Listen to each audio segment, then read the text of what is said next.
وفضلت تجري ورا صاحبك يا نظير، وصاحبك يجري قدامها زي القط والفار. مسكته. دي لو كانت مسكته كانت كلته. لولا بقى انا اتدخلت في الوقت المناسب كان زمانه بقى في خبر كاه. اتدخلت ايه يا يسرى افندي؟ ده انت كنت واقف مبلول وكنت ميت في جلدك. قد كده هي ست جديدة. طيب والدك سابك تسكن عندها ليه مدام هي كده؟ لا، ما هو والدي هينقلني اخر السنة دي في بنسيون تاني بإذن الله. انا قلت لك يا فايز تعال اسكن معايا في البيت. انا الأوضة بتاعتي فاتحة على سلم الشارع، وهتبقى مرتاح ومبسوط وبعيد عن اي حد. انت مرضتش وركبت دماغك. كل ده عشان عايز تروح السينما براحتك؟ عايزني ابقى زيك اروح كل يوم مدارس الاحد اوجع دماغي بالعيال ودوشته ومشاكلهم؟ لا يا سيدي، السينما احسن اهو، على الاقل انام مرتاح البال. ويا ريت فعلا حتى في السيما، ده كل ما يدخل فيلم ينام جوه ونفضل نصحيه، يا عم قوم يا سيدي قوم، ولا يرضى يصحى ولا يقوم.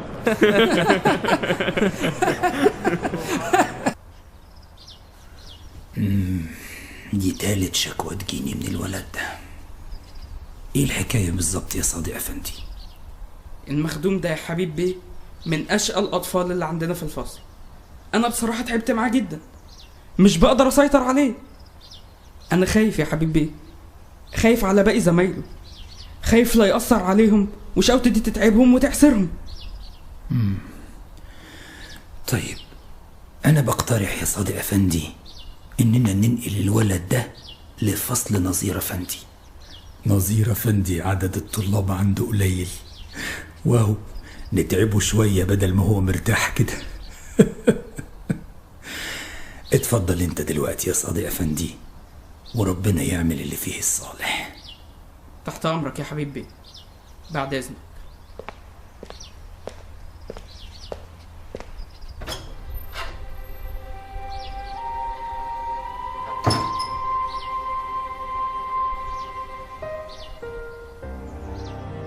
ها، مين يا ولاد يقدر يقوم ويسمع لي المزمور الأول؟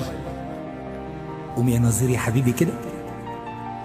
من تراتيل معلمنا داود النبي، بركاته على جميعنا يمين. برافو. طوبى للرجل الذي لم يسلك في مشورة المنافقين وفي طريق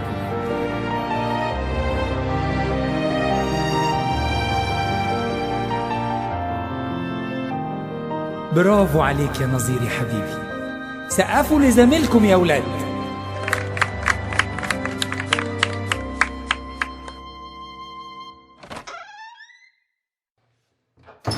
مش هتاكل يا ابو عادل؟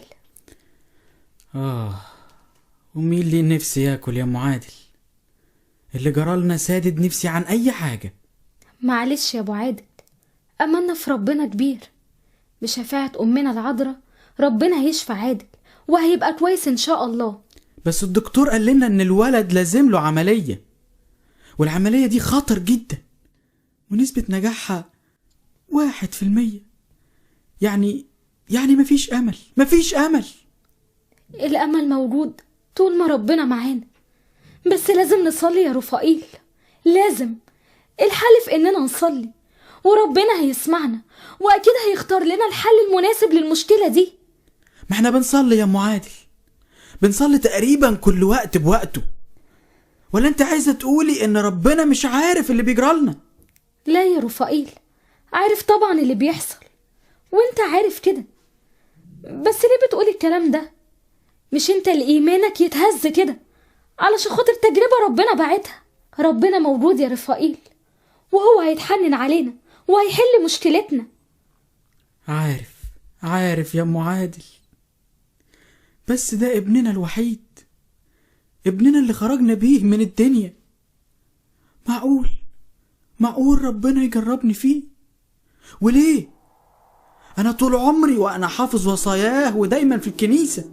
يا رفائيل، ده ربنا لما درب ابونا ابراهيم دربه في اسحاق، كمان لما حب يدرب ابونا ايوب دربه برضه في ولاده، فانت زعلان عشان ربنا بيشبهك بالانبياء العظام دول وبيدربك في ابنك. حد يزعل برضو من نعمة لما تجيله؟ يلا يا رفائيل، يلا بينا نصلي، وان شاء الله عادل هيخف وهيبقى عالي العال وهيكبر وهيتشاقى ومش هنبقى حتى قادرين عليه.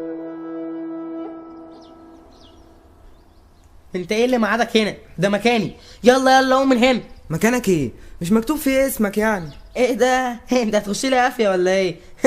الحاجه يا جدعان، ده يخش لي قافيه. يا ابني روح بس غير قميصك اللي من الخروم ده الاول وبعد كده ابقى تعالى اتكلم. وانت مالك اصلا؟ وبعدين مالكش دعوه. انت هتعيط ولا ايه؟ يا اختي يا ننوسه، اصله مش راجل. لا انا راجل واحسن منك كمان. يا ابني روح بس عشان ما اضربكش. انا بقى اللي هضربك. يا ولد يا ولد، بس يا ولد انت وهو، هو ده احترام بيت ربنا؟ ده لو الواحد فيكم في بيت حد من زمايله كان قاعد باحترام اكتر من كده. سمير هو اللي بيتخانق معانا يا نظير افندي. سمير؟ سمير مين؟ ده الواد اللي جه فصلنا جديد يا نظير افندي. انا مش بتخانق مع حد يا نصير افندي، صدقني هم اللي بيضايقوني. بس انت وهو عيب كده هتتخانقوا قدامي كمان. اما الكنيسه هانت عليكم وما عملتوش احترام لصاحبها، هتعملوا احترام للمدرس بتاعكم؟ يلا كل واحد يبوس راس زميله ويقول له انا اسف. يلا. انا اسف.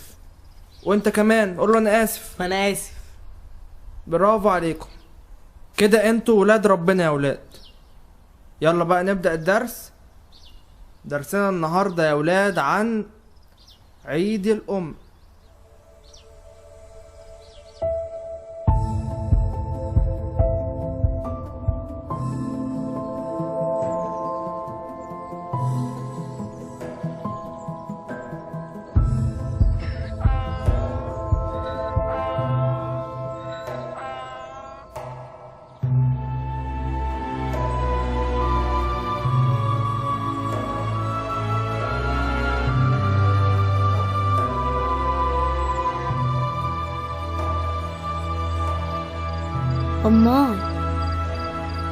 أماي أنا نظير ولدك يا أماي، أني جيت لك من ورا أبوي، أني عارف إنه كده مش صح، بس أني كنت عايزة أتكلم معاكي وهو قلبه طيب وهيسامحني.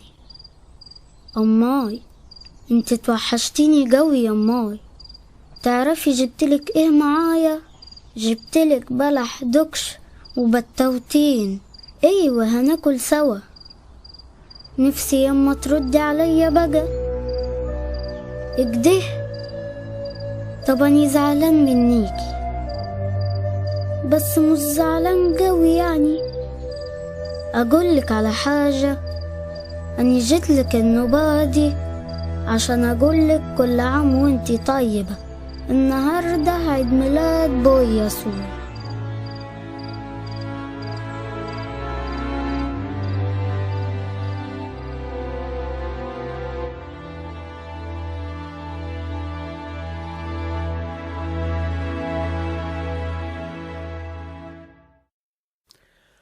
أني غلبت مع الولد ده، كل ما عيني تغفل من عليه شوية ألاقيه يطير زي الريح ويروح يقعد على تربة المرحوم أمه.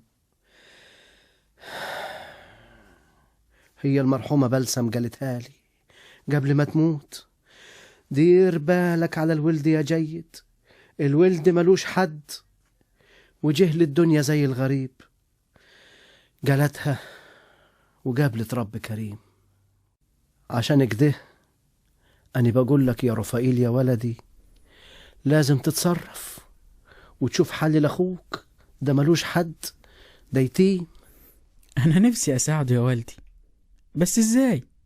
ظروف شغلي وسفري بتخليني يا دوب كل شهر والتاني أجي أزوركم وأطمن عليكم، وشوية في الأعياد والمناسبات. يبقى هخلي بالي منه إزاي؟ خلاص يا رفائيل يا ولدي، خده يعيش معاك في بيتك، هو بيحبك وهيرتاح معاك. بس يا والدي أنا قاعد لوحدي زي ما أنت عارف، وهو لسه برضه صغير. مين هيرعاه وهياخد باله منه وأنا في الشغل؟ يا ولدي العازب يتجوز، والصغير مصيره يكبر. أني خلاص يا ولدي ما بقتش حمل تربية من جديد، واللي كانت فاردة جناحاتها عليكم ومحوطاكم خلاص ماتت. ما فيش يا ولدي حل غير كده. العذرة في ظهرك يا ولدي، لا توافق. موافق يا والدي، وربنا يسهل.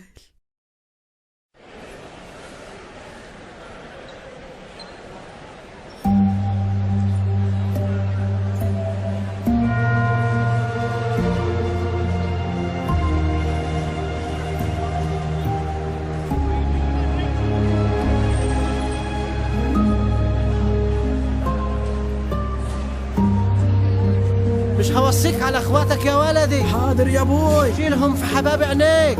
حاضر يا ابوي. مع السلامة يا ولدي. مع السلامة يا ابوي. مع السلامة. مع السلامة.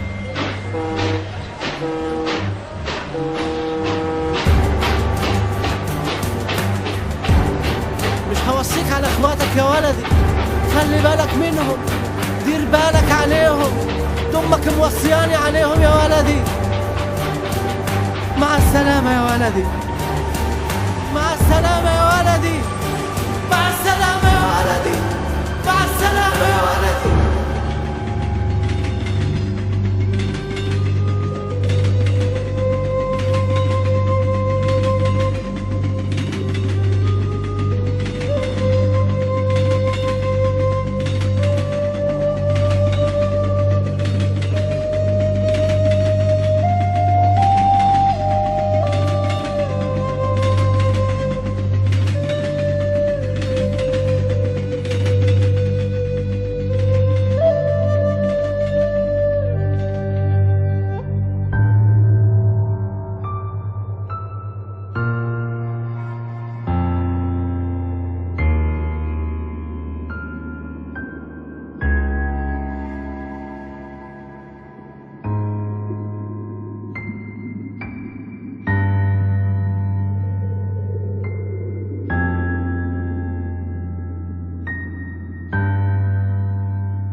اسمك ايه يا حبيبي؟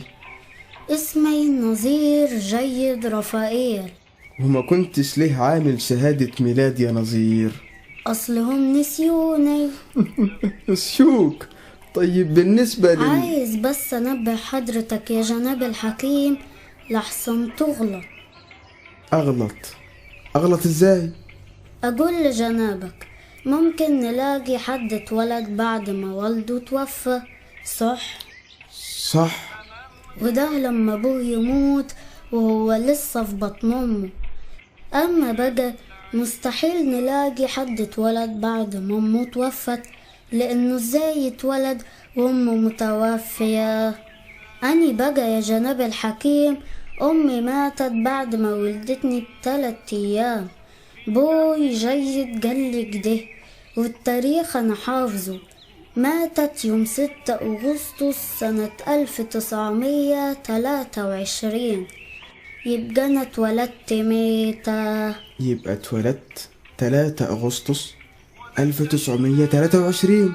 يا سلام عليك يا جناب الحكيم، حضرتك حكيم شاطر. أنا بس قلت أقولك يحسن تغلط وتخربت الدنيا خربيت.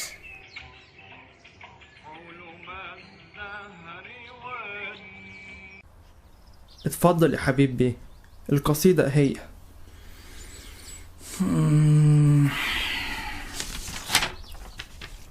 كم قسى الظلم عليك،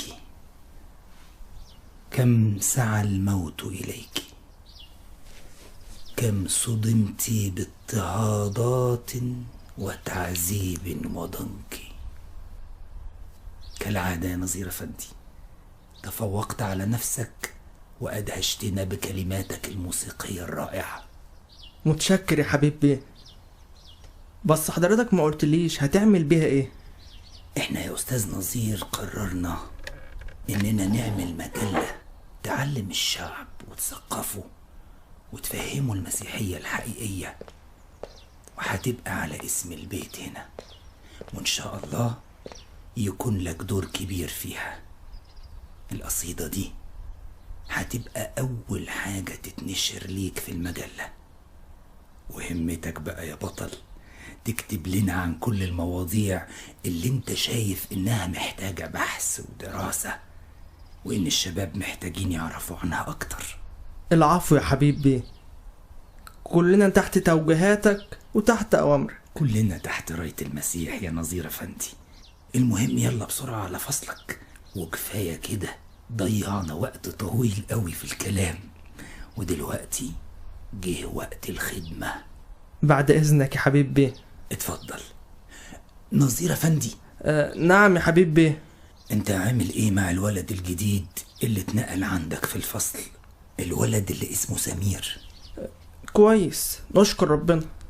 ربنا معاك يا نظير. خد ده. ايه ده يا حبيب بيه؟ ده بحث حالة عن ظروف سمير، خليه معاك، هتحتاج له في يوم من الأيام. مرحبا أيها الزملاء الأعزاء، فأنتم اليوم معنا، وغدا تصيرون أحرار خارج تلك الأسوار. والآن أيها الطلاب مع صاحب الكلمات الراقصة الساحرة، فحينما تسمعه يخفق قلبك وتنصت له أذنيك وتلتهب مشاعرك، وأيضا تتزلزل كينونتك من هزات الضحك مع شاعر الطلبة الطالب نظير جيد. اليوم يا إخواني الطلبة سألقي عليكم قصيدة قد نسجت أبياتها منكم وإليكم، وأقدم الشكر للذين ألهموني كتابة تلك الأبيات، وهم من هيئة التدريس، ونذكر بالأخص الأستاذ نصحي والأستاذ بدوي والأستاذ خفاجي وطبعا الأستاذ عواد. أحب أقول لكل طالب متخرج السنة دي: يا من ستتركنا كم بدي أهديك، طبلة وكمانجة وزمارة ومزيكا، حتى تزمر في لهو وفي طرب، وترقص الدنيا فوقيك وتحتيك. كم بدي مبخرة حتى أبخرك، من عين هيئة التدريس تعاديك، من عين نصحي وعواد ومن بدوي ومن خفاجي ومن قوم تحدوك، جماعة يهلك التلميذ بينهم مهما اشتغلت لهم شغل البلوتيك.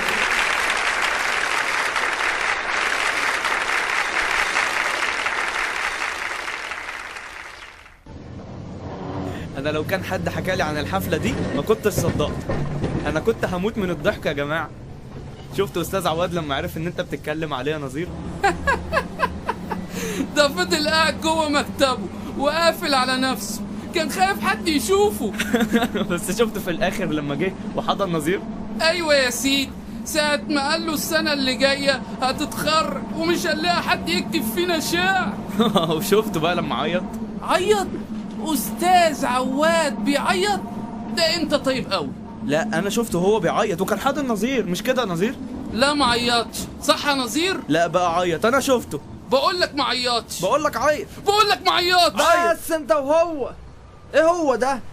احنا مالنا ومال الراجل عيط ولا ما عيطش؟ سيبوا الناس في حالها، المهم دلوقتي اننا نروح.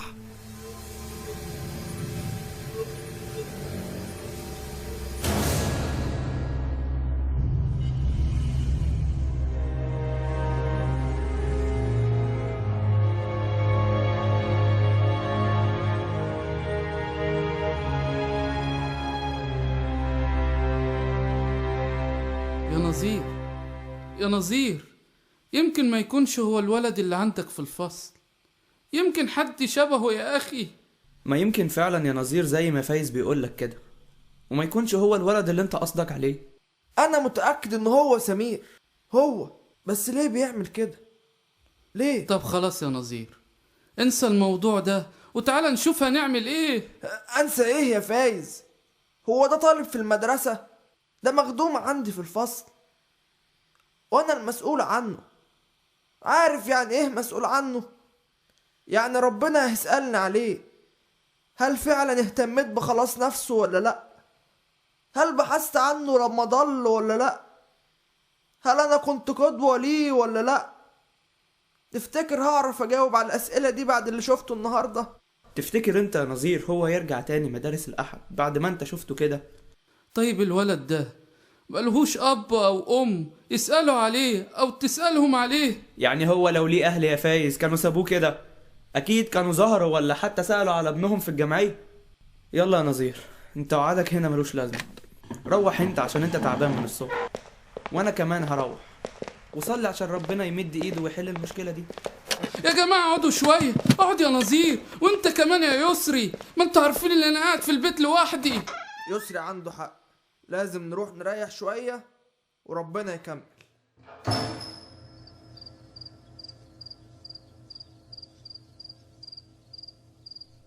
إلهي الحنون،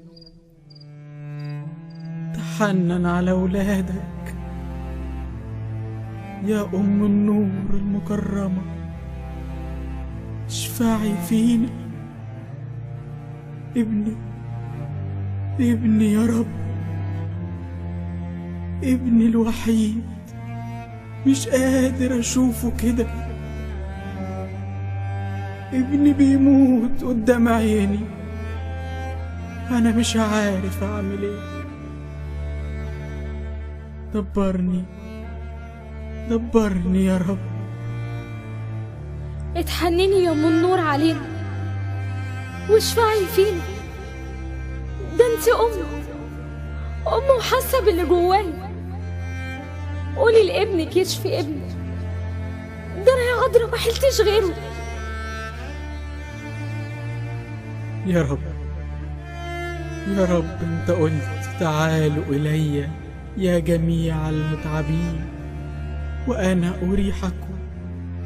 وأنا تعبان يا رب، تعبان.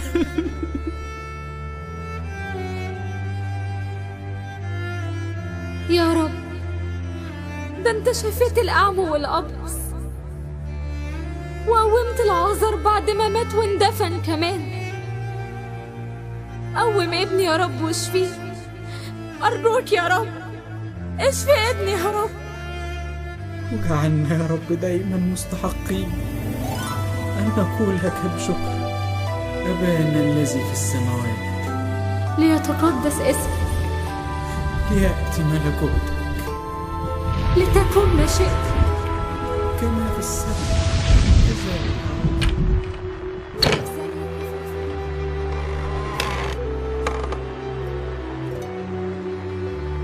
سيد الحبيب، علمني يا رب كيف أحبك، ساعدني كي أصير صورة حية ليك. أيها السيد الرب، بين الجميع أجول، بكل الحب أعطي من كل الطاقة إلى المنتهى. بكل خضوع يا رب أناجيك، ملتمسا من أبوتك الصالحة أن تمنحني بصيرة القلب والذهن لأسير سيرة التلميذ المجاهد المملوء نجاحا. علمني يا رب كيف أسعى وراءك، لأن بدون الوصية كيف أدعى تلميذا، وبدون الصليب كيف أصل إلى الفردوس. علمني يا رب كيف أكون لطيفا مع الجميع. علمني يا رب كيف أكون لطيفا مع الجميع، غير مكدرا لقلب أحد، غافرا كل حين، ولخطايا الناس لا أدين. سمر في لحمي يا رب علامات حبك، سمر في لحمي يا رب علامات حبك، كيما أكون شاهدا لك طول السنين.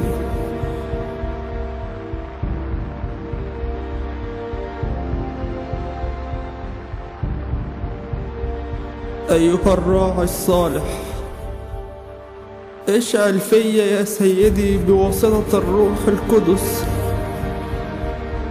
القلب الملتهب الناري الساهر على خلاص نفسه وعلى خلاص الرعية، ليحميهم من الذئاب الخاطفة المزمعة أن تلقي بهم في جهنم. فمن نفسي لا أستطيع فعل الصلاح، لكن أستطيع كل شيء في المسيح الذي يقويني.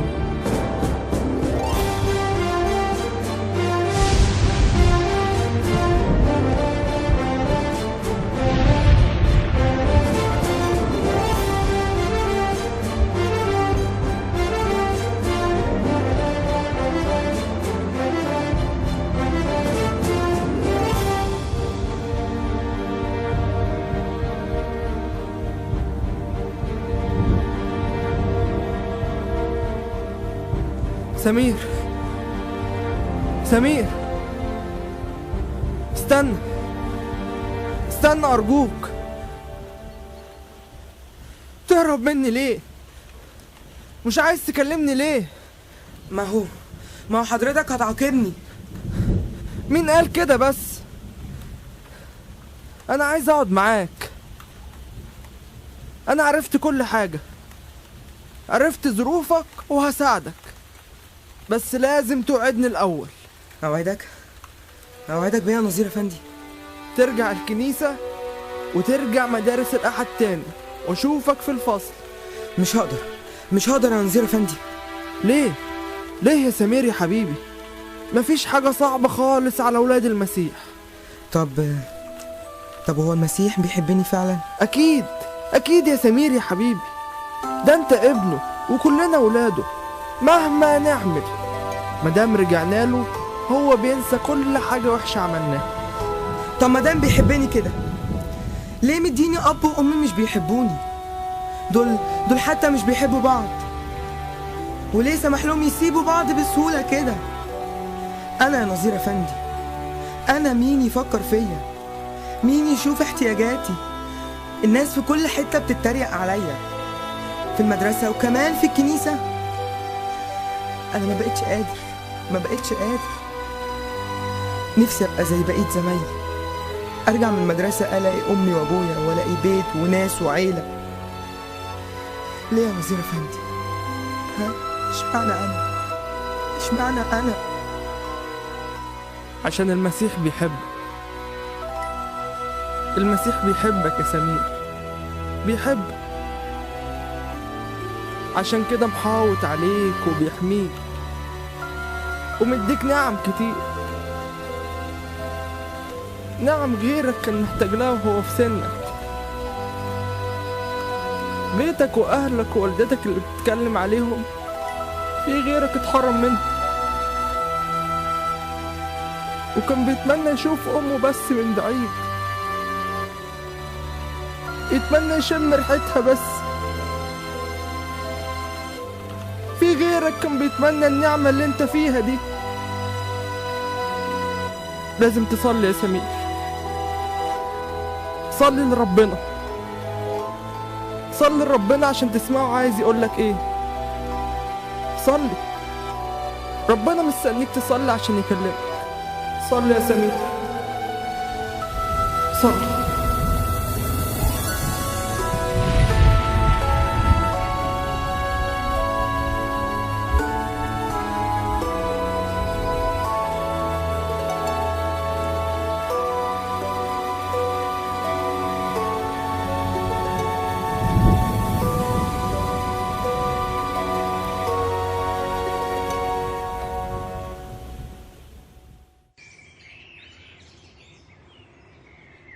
يا سيد رفائيل، الموضوع في غاية الغرابة. ابنك ما فيهوش أي حاجة، وكل الإشاعات بتبين إنه ما فيش أي أثر لأي حاجة. سيد رفائيل، مبروك، ابنكم اتولد من جديد.